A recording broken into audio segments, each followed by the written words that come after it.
psicologia. Eu faço parte, faço parte da direção do Chego, que está com as coisas do site agora. Primeiramente, quero fazer uma apresentação rápida, claro que realmente não precisa, né? Já está mais na professora. A professora Andressa, ela é especialista em antropologia filosófica e em origens científicas da psicologia, mestre e doutor em psicologia experimental pela Universidade de São Paulo, pós-doutora em processo de desenvolvimento humano e saúde da Universidade de Brasília, orientadora de mestrado e doutorado em educação da Universidade Federal do Paraná, professora associada da Universidade Federal do Paraná, coordenadora do grupo de análise do comportamento, membro da diretoria do Conselho Regional de Psicologia, editora da revista Interação de Psicologia, parecerista de revistas e agências nacionais e internacionais. Recebeu convite para palestras em diferentes congressos nacionais e internacionais, dentre eles na França, na Bélgica, em Marrocos, Portugal, Itália e Espanha. Recebeu diversos Travel Awards, integrais de congressos para apresentar seus trabalhos de pesquisa em eventos internacionais. Publicou dezenas de artigos e revistas especializadas, capítulos de livros e 12 livros, e tendo sido consultor de diferentes livros sobre matérias que envolvem psicologia, proferido palestras em todo o Brasil. Atua na área de psicologia com ênfase em estilos e práticas educacionais parentais, abandono e adoção e relacionamento amoroso. Então, assim, vai ser uma tarde muito positiva, muito assunto, já que a gente não veio conversar.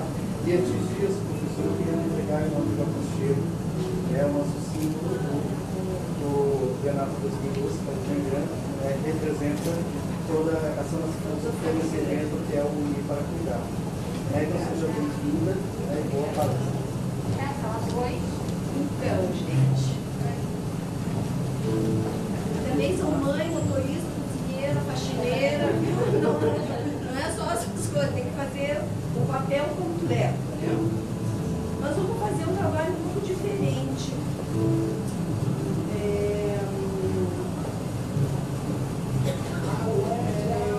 Para a gente entender o que são as adoções difíceis, como é que a gente pode facilitar a chamada das adoções difíceis. A primeira coisa que eu gostaria de colocar é que a psicologia já sabe. Não dá para passar, né? Abaixa, tira a música. Aí atrás.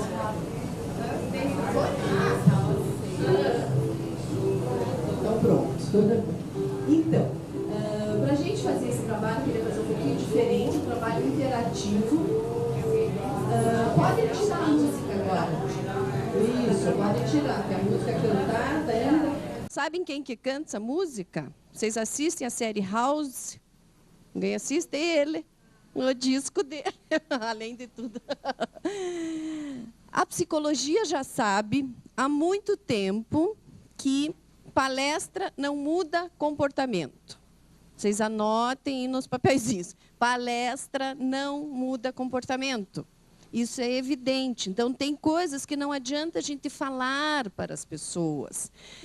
As preparações de adoção que existem, às vezes, são assim, 3 palestras, 4 palestras. Palestra não muda comportamento. O que muda comportamento é vivência. E por vivência a gente entende o que nós vamos fazer aqui. É um trabalho interativo, é um trabalho de sensibilização. O que muda comportamento é quando a gente se sensibiliza com alguma coisa. Quando te toca. Nós somos, por excelência, seres de afeto. É o que define o ser humano. Nós só somos seres humanos quando a gente tem capacidade afetiva, quando a gente é capaz de se vincular, de amar, de se sentir amado. Consequentemente, é o que mais nós queremos na vida, não é? É ser amados, é ter a atenção, é ter o afeto do outro, o olhar do outro, a empatia do outro, o outro saber que como ele está no meu lugar. Então, nós temos que achar tarefas diferentes para sensibilizar as pessoas. Quando a gente fala, e hoje eu me irrito muito ainda quando falam assim, só tem 5.000 crianças para adoção e tem 27.000, em termos, né, doutor desembargador? Porque existem pelo menos mais 35.000, porque agora o número oficial de crianças abrigadas é 40.000, porque cada vez é um número. Algum tempo atrás era 1 milhão, depois virou 500.000, depois virou 200, daí virou 80.000, agora estamos em 40.000. E é um número que cá entre nós eu ainda duvido que seja tão pouco. Mas, enfim, nós estamos aqui para discutir a política, mas só para dizer que ainda a maioria das pessoas que adotam em nosso país e em outros adotam por infertilidade. Isso é evidente. Então, o desejo ainda é do casal. A gente não pode tirar pedras nessas pessoas, né? Porque imagine cada um daqui, se vê no problema de infertilidade, que é forte, né? Todo mundo cobra. Quando a gente casa, a primeira coisa que começam a perguntar é o quê? E quando que vem os herdeiros? Então, é uma pressão social, cultural, biológica fortíssima. Então, quando essa pessoa, depois de muito tratamento, muito tempo, pensa em adoção, chega à conclusão da adoção, o que ela vai desejar? O que você pensaria? Um recém-nascido parecido comigo. Então, até então, não é um problema. Até então, é um desejo, digamos, entre aspas, natural. Até então, é um desejo. O nosso papel é fazer essa pessoa entender que um desejo não é um direito. Então, é a primeira questão. Porque ela tem o desejo. Eu não posso dizer, jogue fora esse desejo. Tem o desejo. Eu tenho que capacitar e preparar e fazer entender e sensibilizar outras maneiras de adoção. Se eu perguntar para vocês, que tipo, na imaginação de vocês, muitos de vocês trabalham, nós já vamos conhecer cada um, que tipo de pessoas que faz adoções difíceis? O que vocês acham? Qual é o tipo? As que já têm filhos, é uma... que mais? Que já teve adoção na família, que já passaram por situações parecidas. Hello? O que mais?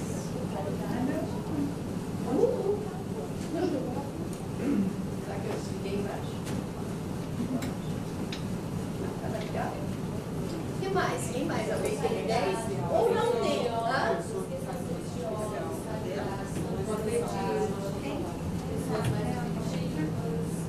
Nossa, então um monte de gente pode fazer adoções difíceis. Então tem que buscar tais pessoas, porque bem você está aqui, ó, a gente vai precisar de uma rodinha. Mas a gente fica na frente do painel. Mas não vai ter nada no painel, vai ser tudo normal hoje. Hoje eu estou diferenciada. Com licença. Então dá para desligar essa coisa. Pois é, né? Podia ter.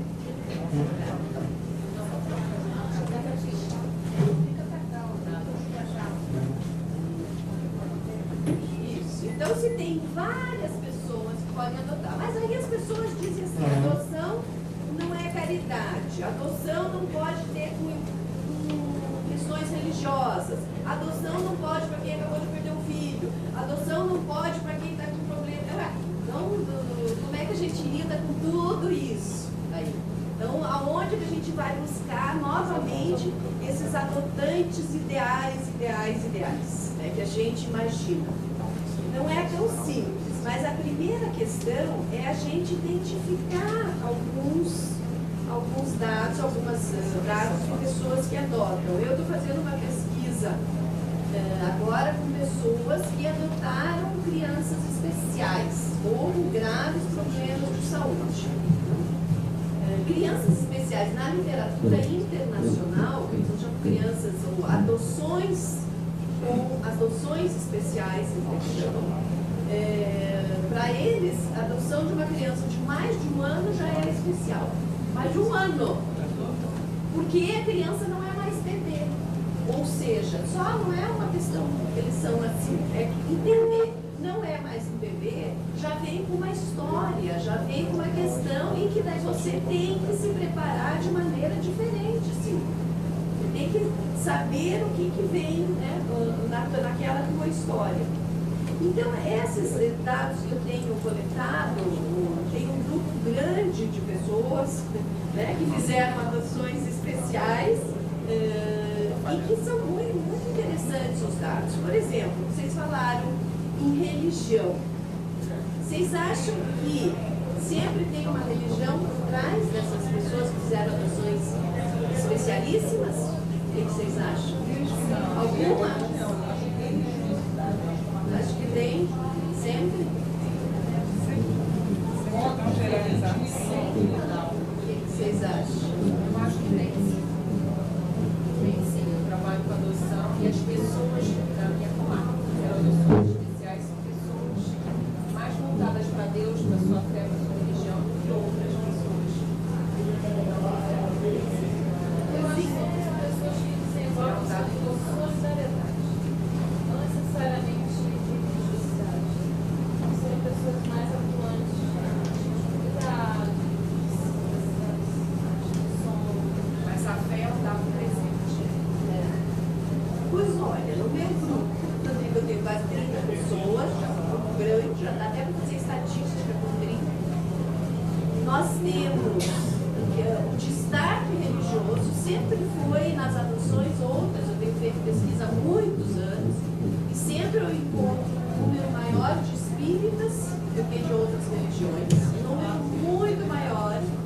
Por quê? Porque na comunidade, no Brasil, nós temos 2%, 3% de espíritas, né? E quase 70% de católicos, depois 25% evangélicos e depois outras religiões.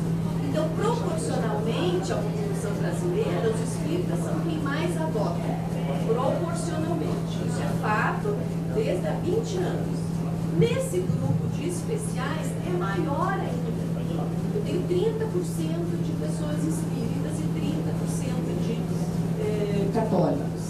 Se na população do Brasil tem 2% de espíritas e eu tenho nessa amostra 30%, percebe? É grande. Né? Mas aí eu tenho um dado bem interessante também. Eu tenho quase 25% de pessoas agnósticas ou ateus. Aí eu peguei vocês, né? Não é sempre que a religião que ela falou. Às vezes tem uma solidariedade envolvida, um senso que eu percebo nas histórias, nos depoimentos, um senso ético e moral muito grande. E que, de fato, não tem religião. Ou se dizem agnósticas, ou seja, acreditam, mas não necessariamente, né? Ou ateus, de fato, não acreditam em nada sobrenatural. E fazem, tem um grupo bem interessante que faz adoções muito, muito difíceis, né? De crianças muitíssimo especiais, não é nem crianças muito especiais. Então, a gente tem que entender... o que a literatura mostra, sim. Às vezes, eu preciso... hoje a gente fala, e todo mundo já sabe, é uma criança para uma família e não o contrário. Mas você tem que parear criança certa com a família certa. Então, nós temos que reconhecer famílias que têm maior abertura, né? São famílias que a gente está pesquisando e outras pesquisas mostram que, por exemplo, se é casal, a vinculação entre o casal é fortíssima, o que a gente chama de clima conjugal é muito boa, geralmente. Muito boa, tanto que a gente tem um questionário que eles respondem um monte de escalas lá, infinitas escalas que a gente joga no computador e o computador determina. Esse é um clima conjugal bom, esse é um tipo de apego bom ou não. Então, nós temos que clarificar isso. Por outro lado, eu tenho também algumas pessoas solteiras, que fizeram adoções, especialmente mulheres, adoções especiais, e que é um grupo muito interessante. Na literatura internacional também aparece. Por quê? Porque suponhamos que o clima conjugal não é tão bom assim, o solteiro leva vantagem. Por quê? Porque não tem marido para encher as paciências, às vezes, né? Não tem que cuidar do marido, né, geral. Já que tem a maioria mulheres, vamos falar mal dos homens, né? Porque vocês sabem que mulheres são melhores que os homens, né? Isso é óbvio. É fato, né? Já é. Você começou muito tempo atrás. Deus criou o céu, a terra, o universo, né? Aí criou o homem, olhou bem e falou: não, eu posso fazer coisa melhor. E criou a mulher, entendeu? Então, isso é óbvio que nós temos que entender. Então, os solteiros são um grupo muito interessante, especialmente as solteiras, para a adoção de crianças, digamos, difíceis, né? Por quê? Outro dado que é interessante, que é as pessoas têm que saber os fatos, né, quando vão adotar, não adianta a gente esconder. Por exemplo, as pesquisas mostram que uma adoção mais difícil ou uma adoção tardia, ela acontece na família o mesmo que acontece, mais ou menos, quando nasce um bebê biológico. O clima conjugal dos dois, ele decai. A satisfação conjugal decai logo após a adoção, especialmente se ela é difícil ou uma criança mais velha, assim como acontece um bebê biológico. Isso é medido. Claro, porque imagine, você mudou o papel completamente. Você era dois, tinha um jeito, não sei o quê, daqui a pouco vem um terceiro na relação e bagunça tudo. Então, tem que ficar claro porque senão vem devolução. Não, bagunçou tudo, agora não consigo nem mais ficar com meu marido, nem mais não sei o quê, porque não sei... Não, a minha mulher não me dá mais bola, homem é sempre mais sensível. Enfim, então a gente tem que entender esse aspecto e passar para os adotantes. Um outro aspecto, esse de colocar, então, não só uma criança numa família, mas na família certa. Né? Então, uma criança, digamos, mais velha, que já passou por 3 abrigos, que teve rejeição de um, ou que já veio de uma família altamente desestruturada, ela seria interessante ir para uma família, por exemplo, que a gente chama closed family, família fechada. Que é assim, que ela é mais regrada. Tem um chefe, que nem sempre é o homem, geralmente é a mulher, que é mais comanda, que dita as regras, e o outro é mais geralmente permissivo. Então, eu lembro dessa família, eu lembro a Carla Penteado, que vocês conhecem, né? Ela segue, faz, não sei o quê, parará, e funciona muito bem, porque é uma criança que teve uma série de rupturas, né, que teve desligamentos traumáticos, então ela entra numa família muito estruturada. Então, aí vocês me perguntam, como é que nós vamos medir todas essas coisas para a família? Dá para medir. Só você tem um psicólogo, um serviço assistente social na equipe, e depois eu vou pegar os e-mails de vocês e eu vou mandar esse material para vocês por e-mail. Inclusive, tem escalas, eu vou tentar adaptar algumas escalas que a gente tem para medir família e clima familiar de uma maneira mais simples. Se bem que isso pode ser medido também, como nós vamos fazer aqui nas dinâmicas ou nas vivências, que é um nome mais moderno do que dinâmica, se chama hoje vivência. A gente vai medir e nas vivências a gente consegue perceber alguns aspectos, né, traços comportamentais, psicológicos, etc. Por exemplo, uma família dessa, close family, que um é muito mandão, hierarquicamente, você colocar uma pré-adolescente altamente rebelde, não funciona. Percebe? Então, a gente tem que fazer um casamento certo, matching, que é a palavra que eu não consigo traduzir, é um casamento mesmo, entre criança e família. Então, aí nós já estamos vendo que a filhinha não é só fila, né, de cadastro, tem que ser muito mais. Se você coloca um adolescente rebelde, que está já a adolescência, já é por si só complicada, numa família que vai chegar e vai regrar, não. Aí você tem que colocar, por exemplo, uma mãe solteira, ou um casal que tem mais, né, mais tranquilidade.